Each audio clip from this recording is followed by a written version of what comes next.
오늘 우리 함께 살펴본 사무엘기하 11장 말씀은 다윗과 바세바의 간음 사건입니다. 이것은 성경을 읽는 우리 신자들뿐만 아니라 믿지 않는 사람들도 삼손과 데릴라, 다윗과 골리앗, 또 다윗과 바세바 이야기는 사람들 사이에 널리 알려져 있습니다. 위대한 왕이요 또 용사였던 다윗이 저지른 하나님 앞에서 저지른 큰 죄 가운데 하나가 바로 간음의 죄였습니다. 그래서 오늘 우리는 이 다윗과 바세바의 이 간음 사건이 어떻게 일어났는지, 또 하나님께서 이 사건을 통해서 어떻게 이 사건을 다루어 가시는지를 함께 살펴보려고 합니다. 자, 먼저 사건의 배경이 되는 게 1절에 나오죠. 그 해가 지나고 왕들이 싸우러 나아갈 때가 되매. 그 해가 지나고라고 했는데 한 해가 지나고 새로운 해가 되었다는 이야기입니다.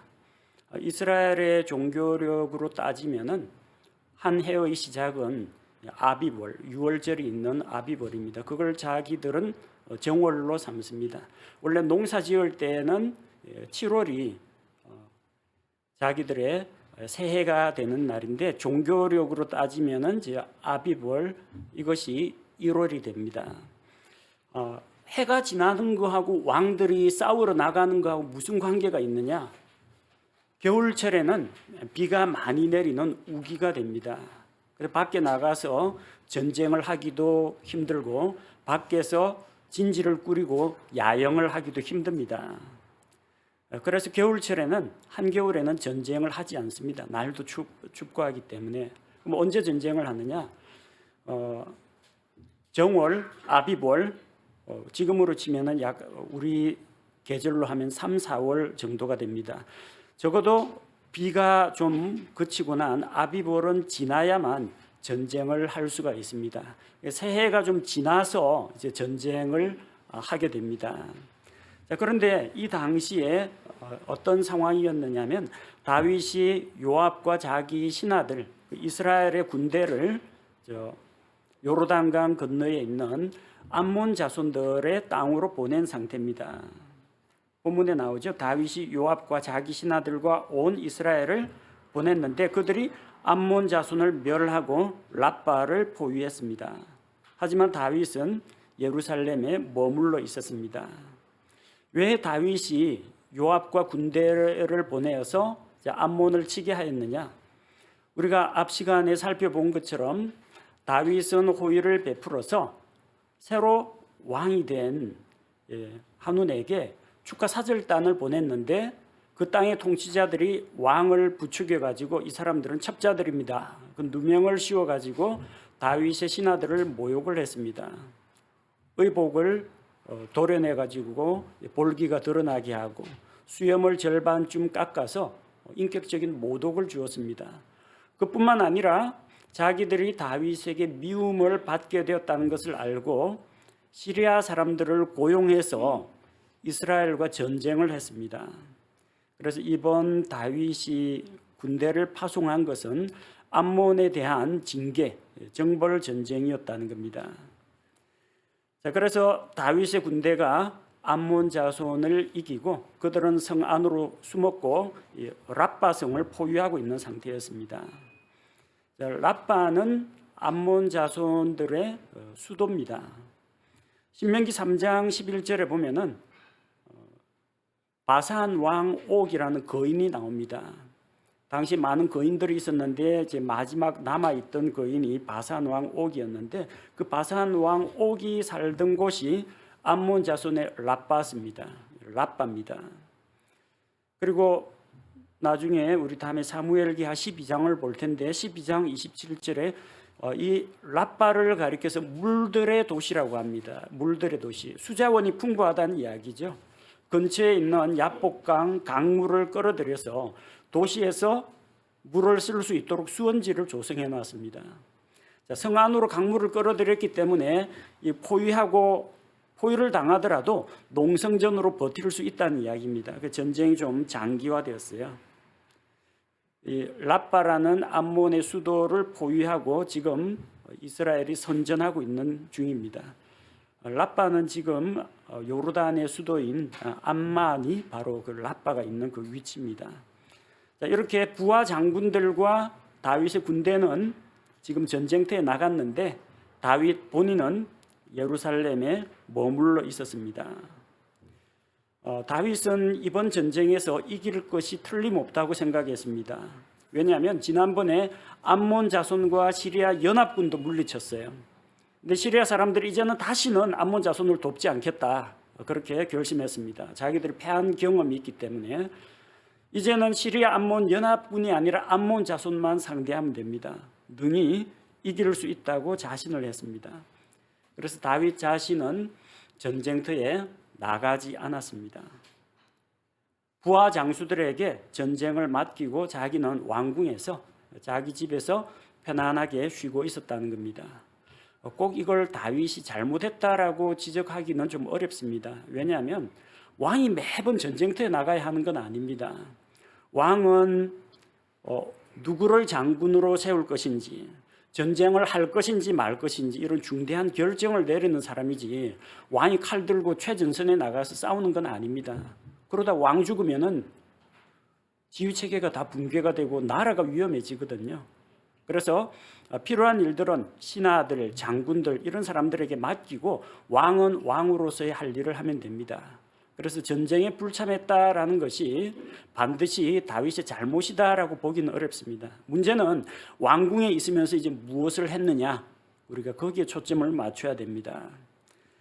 이왕이면 좀 바쁜 게 낫습니다. 왜냐하면 사람이 바쁘면요, 너무 바빠서 죄 지을 시간이 없어요. 근데 꼭 죄는 언제 짓느냐?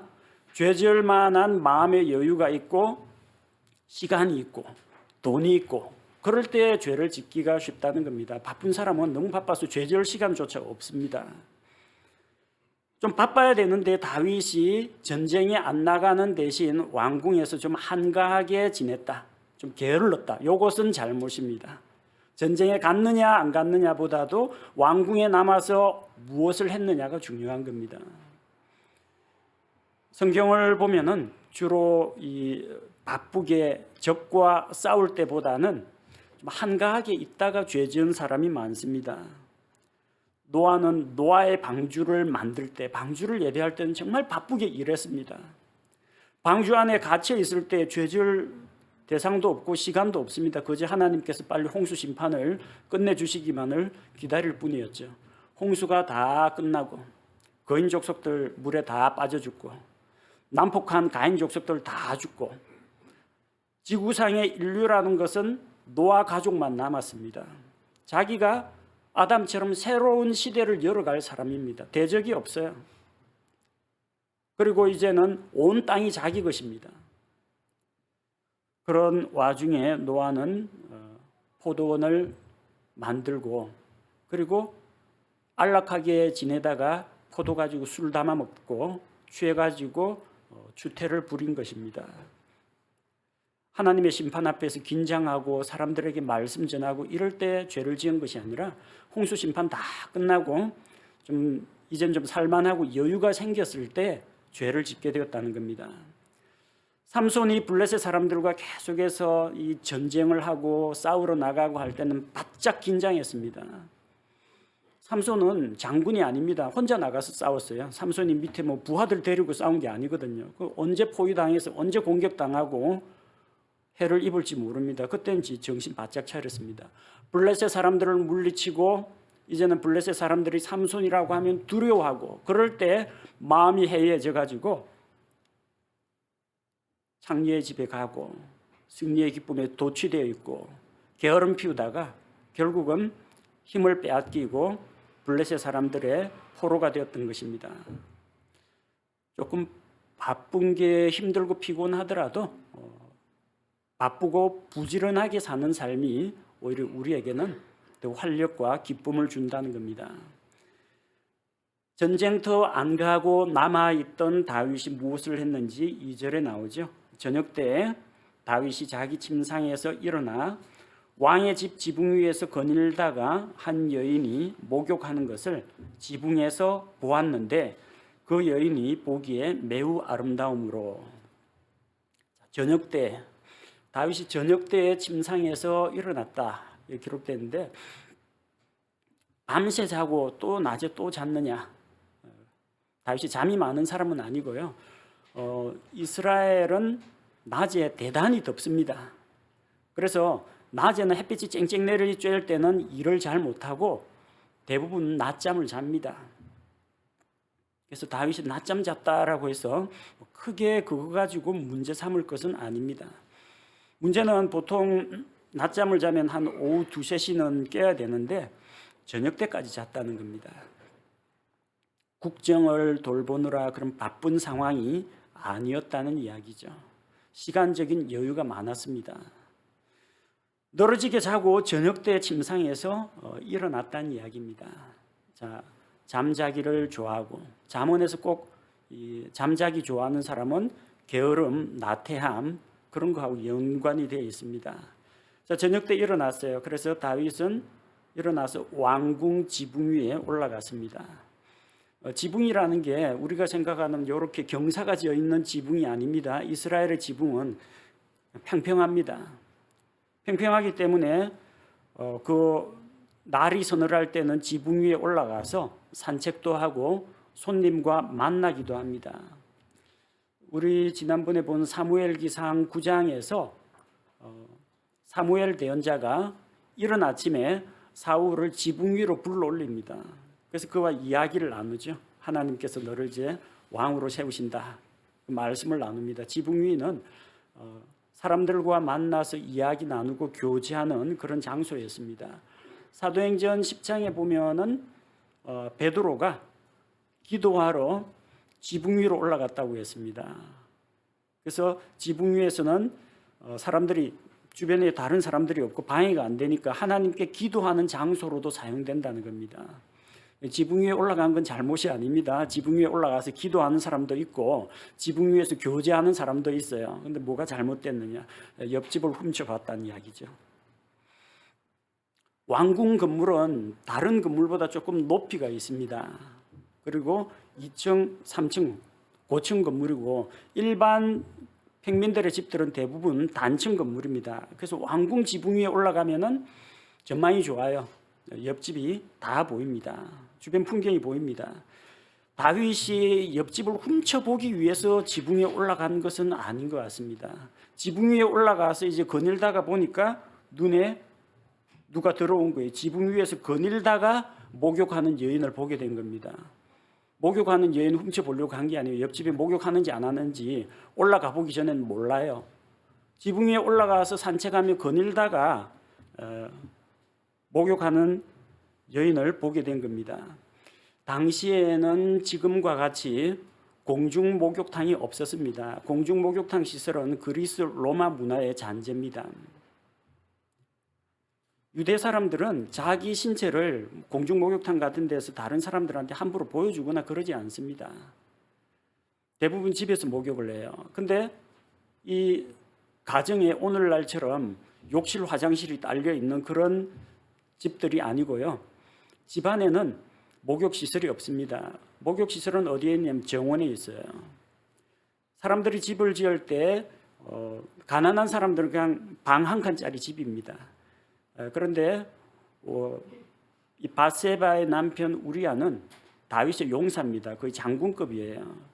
그러면 방이 여러 채 있는 집을 짓는데 집을 지을 때 방 한 칸을 만들고요. 옆에 한 칸 더 붙이고 옆에 한 칸 더 붙이고 그 다음에는 앞쪽으로 한 칸씩 붙여가지고 집을 이렇게 디귿자 모양으로 짓습니다.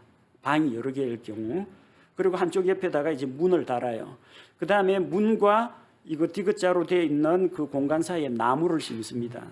밖에서 문 열어도 안이 안 보입니다. 그리고 이렇게 디귿자로 생긴 그 집들로 둘러싸여 있는 디귿자로 생긴 가운데 있는 그 공터에다가 우물을 파고 정원을 만듭니다. 그 우물가에서 목욕을 하는 겁니다. 밖에서는 담장으로 막혀 있고 문으로 막혀 있고 나무로 가려져 있기 때문에 밖에서는 보려고 해야 볼 수가 없어요. 근데 왕궁 지붕 위에서는 아래쪽이 보인다는 이야기죠.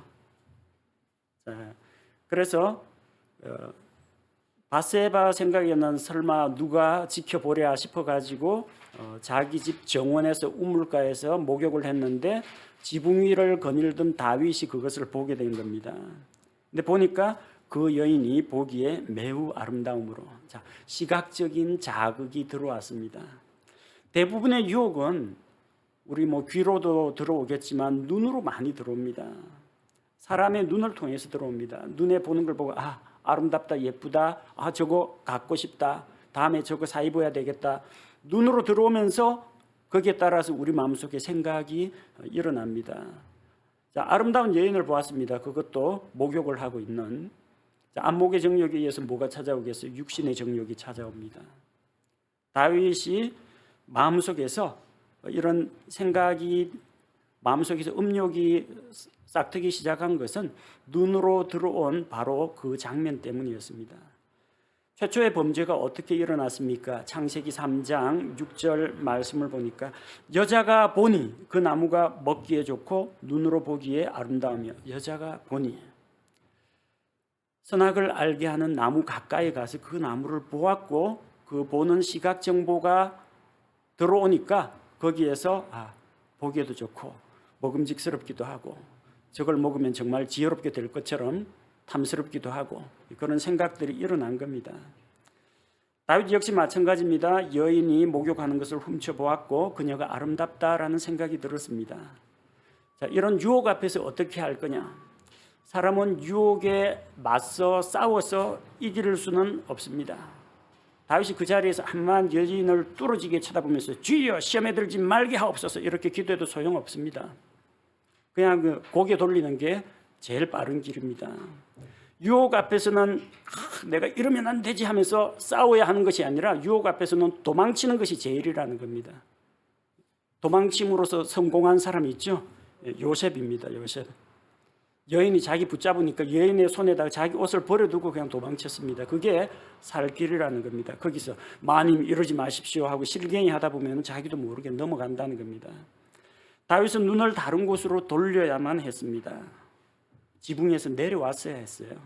그리고 다윗은 자기 아내들을 찾아가서 그녀들과 함께 교제하면서 시간을 보냈어야 했습니다.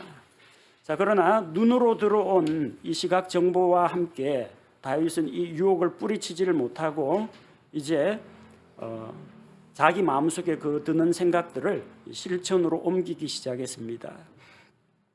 3절에 보니까 다윗이 사람을 보내어 그 여인에 관해 물어보게 하였더니 한 사람이 이르되 이 여인은 엘리암의 딸이요 헷 족속 우리아의 아내인 바세바가 아니니까 하니라. 다윗이 아마 인상착의 말해주고 이렇게 생긴 여인 혹시 아느냐 그렇게 한 것 같진 않고 저 우리 왕궁 옆쪽에 붙어있는 저쪽 편에 누가 살고 있느냐 아마 그런 식으로 물어본 것 같습니다. 그리고 그쪽에 있는 여인이라면 누구겠느냐 물어보니까 누가 다윗에게 제보를 해주었습니다. 자, 그 여인에 대한 설명이 나오죠. 이 여인은 엘리암의 딸이라고 했습니다. 엘리암의 딸. 자, 엘리암이 누구냐? 다윗의 용사 가운데 한 명이 엘리암입니다. 사무엘기하 23장 34절에 보니까 다윗의 여러 용사들이 열거됐는데 그 중에 한 명입니다. 마가 사람의 손자요 아스베의 아들인 엘리블렛과 길로 사람 아히도벨의 아들 엘리암과 엘리암도 다윗의 용사 가운데 한 명이었어요. 엘리암의 아버지는 누구냐? 길로 사람 아히도벨이 엘리암의 아버지입니다. 길로 사람 아히도벨 언제 들어봤죠? 압살롬의 반역에서 다윗을 배반하고 압살롬 편에 서가지고 다윗이 요르단강 건너기 전에 빨리 군사를 풀어서 잡아 죽여야 된다고 조언한 다윗의 참모입니다. 그 다윗의 모사 참모가 아히도벨이고 그 아들이 엘리암이고 그 딸이 바세바라는 겁니다. 이렇게 엮여 있습니다. 그러니까 바세바는 다윗의 참모 아히도벨의 손녀라는 거예요. 아히도벨이 다윗의 모사인데 왜 압살롬의 반역 때 다윗 편을 안 들고 압살롬 쪽에 붙어가지고 다윗을 죽이라 이렇게 했겠어요. 이것 때문입니다. 다윗이 자기 손녀의 가정을 파탄을 일으켰기 때문에 두고 보자 하고 있다가 복수를 하는 겁니다. 자, 밧세바는 이렇게 다윗과 여러 가지로 엮여 있습니다. 자기 남편도 우리아도 다윗의 용사 가운데 한 명이요. 자기 아버지 바세바의 아버지 엘리암도 용사 가운데 한 명이요. 바세바의 할아버지는 바로 다윗의 참모 모사였다는 겁니다. 자, 엘리암의 딸이라는 표현 말고 또 한 가지가 더 나오죠. 헷 족속 우리아의 아내인 바세바가 아니니가 아니라 헷 족속은 이방인입니다. 그런데 이방인이지만 유대교로 기화한 사람이 이제 우리아입니다. 헷 사람이긴 하지만 자기 민족, 자기 이방 종교를 버리고 하나님의 백성 가운데로 들어온 사람이 우리아예요. 그 우리아의 아내가 바세바입니다. 사무엘기하 23장 아까 34절을 봤는데 이번 39절을 보니까 헷 족속 우리아더라 모두 37명이었더라. 37명의 용사 가운데 한 명은 바세바의 아버지 엘리암이고 한 명은 바세바의 남편인 우리아였다는 겁니다. 자, 그래서 이 다윗이 알아보니까 친인척 관계에 다윗이 머릿속에 이제 어느 정도 그려졌겠죠. 그래서 다윗이 사자들을 보내어 그녀를 데려오게 합니다. 왜? 우리가 전쟁터 나간 거 다윗이 알고 있거든요. 자기 부하 장군 지금 저기 암몬 자손 치러 랍바성 포위하고 있다는 걸 알기 때문에 사자를 보내서 그녀를 데려오게 했습니다. 자, 4절에 보니까 나오죠. 다윗이 사자들을 보내어 그녀를 데려오게 하니 그녀가 그에게로 들어오니라. 그녀가 그녀의 부정함에서 정결하게 되었으므로 그가 그녀와 함께 누웠고 그녀가 자기 집으로 돌아가니라. 간략하게 기록되어 있습니다. 다윗이 바세바를 왕궁으로 불렀고 바세바가 다윗의 부름에 응해서 찾아왔고 다윗이 그녀와 함께 누웠고 그리고 그녀는 자기 집으로 돌아갔습니다. 다윗과 바세바가 왜 함께 누웠는가? 물론 이제 다윗이 제안을 했겠죠. 바세바에게 제안을 했을 텐데 다윗에게는 걱정되는 게 한 가지가 있어요. 만약에 이 불륜의 관계 가운데서 혹시라도 덜컥 임신을 하게 되면 나중에 증거가 남지 않습니까? 남편은 지금 오랫동안 전쟁터 나가 있는데 남편이 없는 사이에 바세바가 임신을 하게 될 경우에 문제가 된다는 겁니다. 간음을 했다는 증거가 남게 된다는 거죠.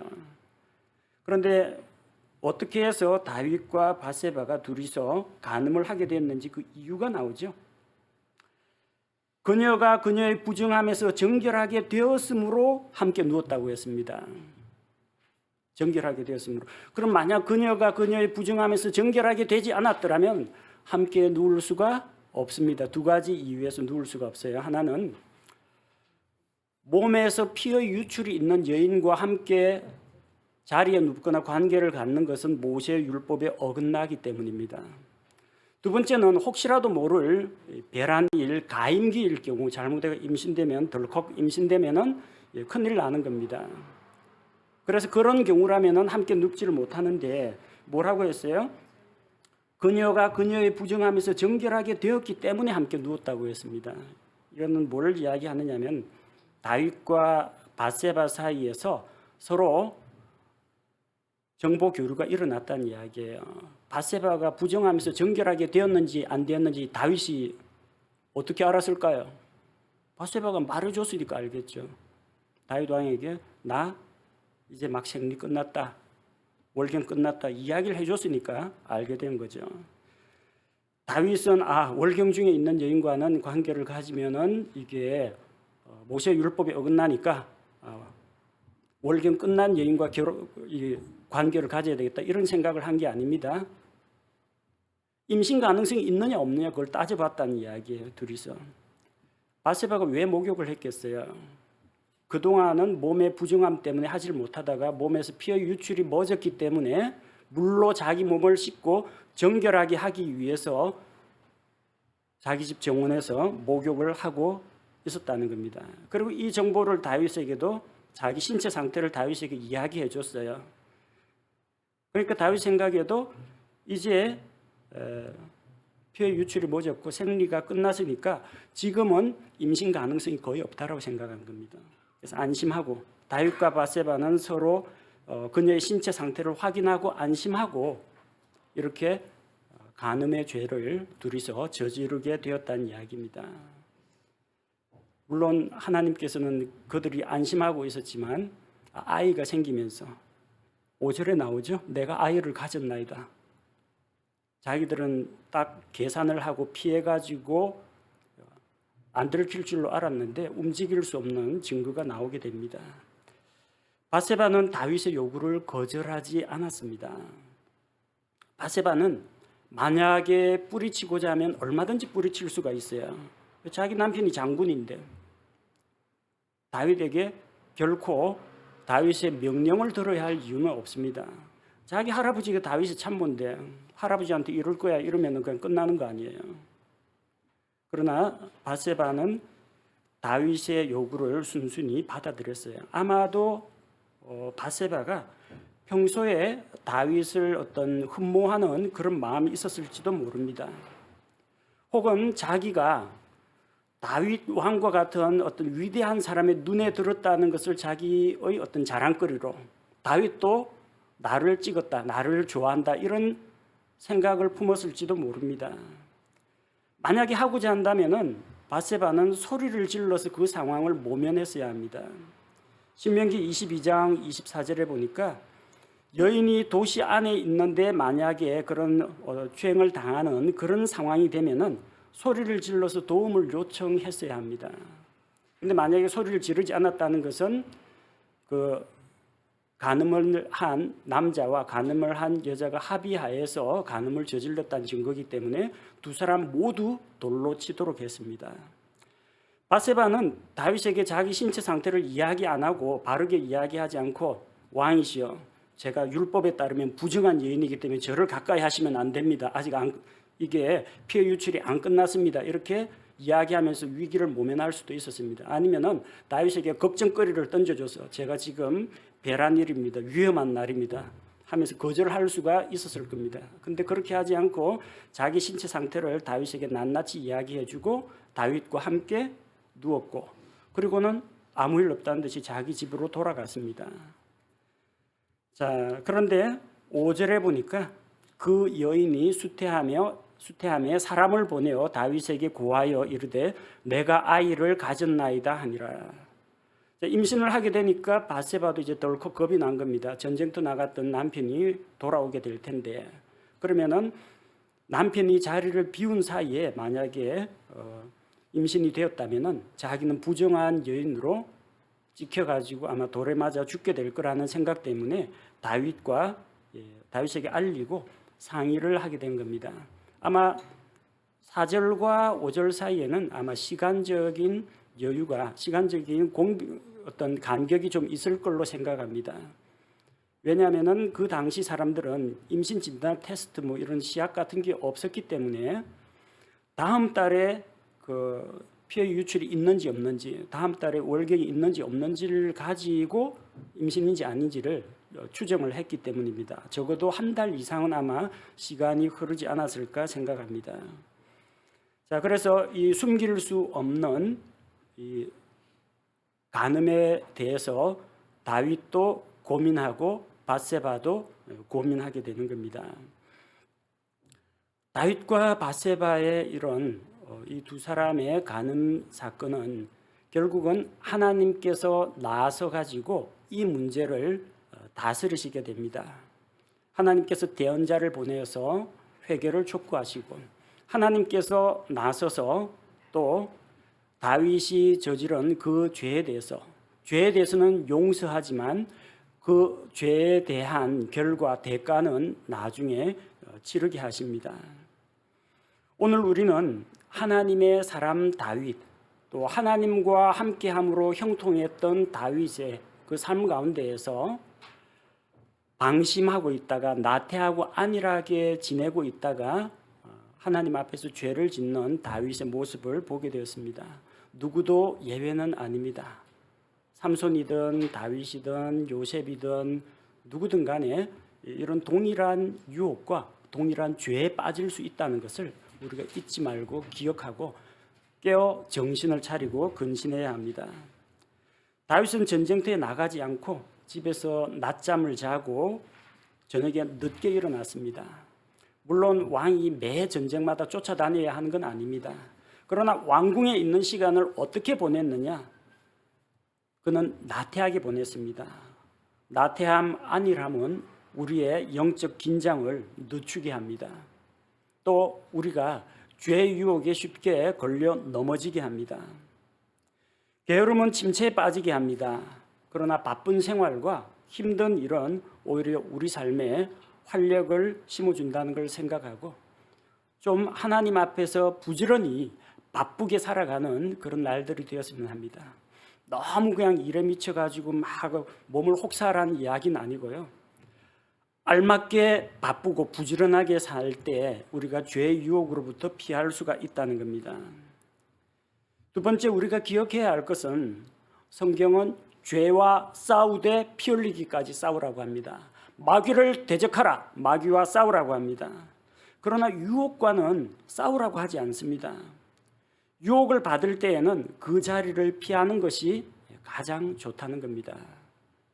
요셉처럼 도망가는 것이 승리하는 길입니다. 대신에 유혹을 피하고 무엇을 할 것인가?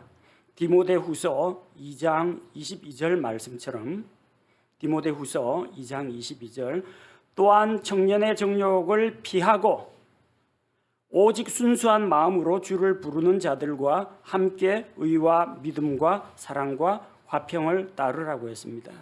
죄의 유혹을 피하고 그리고 유혹을 피하고 도망가는 것에서 끝나는 것이 아니라 정말 같은 믿음을 가지고 주님을 부르는 형제 자매들과 교제할 때 죄악된 환경으로부터 유혹으로부터 우리를 지킬 수 있다는 것입니다.